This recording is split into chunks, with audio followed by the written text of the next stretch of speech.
Bideo honetan, giza jarduerak ingurumenean dituzten eragin nabarmenetako bi aurkeztuko dizkizuegu. Kontsumismoa eta espezie inbaditzaileen arriskuak. Lehenik, kontsumismoarekin hasiko gara. Kontsumismoa gizakien neurriz kanpoko kontsumoa adierazteko erabiltzen da.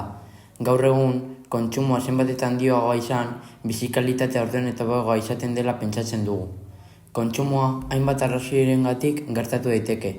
Adibidez, janariak eta lehengaiak lortzeko beharrizana handitzen ari delako, biztanle guztientzako azalea urbanizatua izateko beharrizana ere hazten ari delako, eta gure naturen ondarea elkartasunik gabe kudeatzen ari garelako.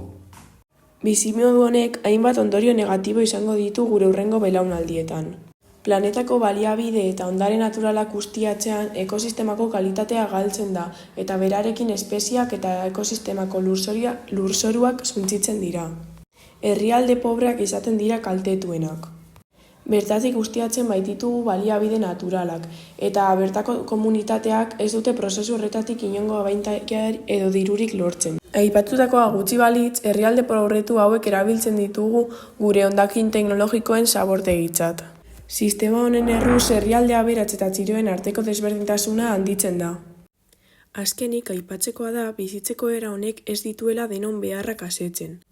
Munduko populazioaren 20%ak baliabideen 80% kontsumitzen du. Eta populazioaren 80%ak gainerako 20% besterik ez baitu kontsumitzen. Gizarte kontsumista batetik hitzeko onatu urrats hauek jarraitu beharko ditugu. Nik beharrezkoak diren gauzat batarit erostea. Bigarrenik, plastitozko boltsak ahalik eta gutxien erabiltzea. Eta gero, bertatu elikagaiak edo sasoikoak erostea ere ona izaten da. Bestalde, ahalik eta energia gutxien erabiltzaiz ere ondo egongo litzateke. Adibidez, etxean gela batek irtetean, argia itxaltzean edo txorrostanen erabilea kontrolatzea. Migrazio mugak zabaltzea eta kontrolatzea ere ona izango litzateke. Azkenik, erositakoa berrerabili beharko genuke. Orain, espezie inbaditzaileen arriskuak azalduko dizkizuegu. Azkenaldian, espezieak galtzen dira, hainbat arrazoirengatik, eta horietako bat, kanpotik datozen espeziak dira. Espezie hauek beste ekosistema batzuetara joaten dira, eta bertako espeziak ordezkatzen dituzte. Espezie inbaditzaile mota asko daude, baina ezagunenak hauek dira, onddoak, karga, krustazioak eta abar. Hauek dira espezie inbaditzaileen ondorioak. Espezie hauek bertako biodibertsitatearen aurkako mehatxu handienetakoak dira. Izan ere, espezieak beraiena ez den ekosistema batean sartzen dira, bertako oreka ekologikoa suntsituz. Hauek landare autoktonoak baino azkarrago hasi eta ugaltzeaz gain edozein inguruneko klimatara egokitzeko gai dira.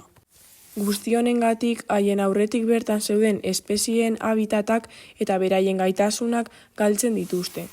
Animalien artean baliabideak urriak direnean bertako espezie eta kanpokoen artean lehia gertatzen da, autoktonoen biziraupena kaltetuz. Espezie inbaditzaileetatik hitzeko edo murrizteko onango urrats hauek jarraitu behar dira. Lehenik, gizarteak etxean dituzten maskotak, dortotak adibidez, naturan ez askatzea. Bizitza gehiago emango duela pentsatu arren, bertako animaliak kaltetzea baino ez dugu lortuko. Gero, beharrezkoa da edozein landare ekosistema batean erein baino lehen, ekosistema horretan egin ditzasten kaltea eta aztertzea. Bestetik, legeak espezie exotiko inbaditzaileen estatuto katalogoa sortu du. Bertan, espeziak kudeatzeko, kontrolatzeko eta beharrezkoa balitz desagerraratzeko jarraibidea eta ezartzeko prozesuak ageri dira. Horrela, espezie inbaditzailerik badago edo ekosistemara iristear bada, ugalte eta aztar moztu ahalko litzateke. Azkenik, herrialde batetik bestera espeziarik ez transportatzea izango zen egokiena. Beste herrialde ekosistemetarako kaltegarria izan daitekeela. Guzti honekin bukatu dugu. Espero dugu bideo honi esker gizarteok Ingurumenean sortzen ditugun kalteei buruz zerbait berria ikasi izatea.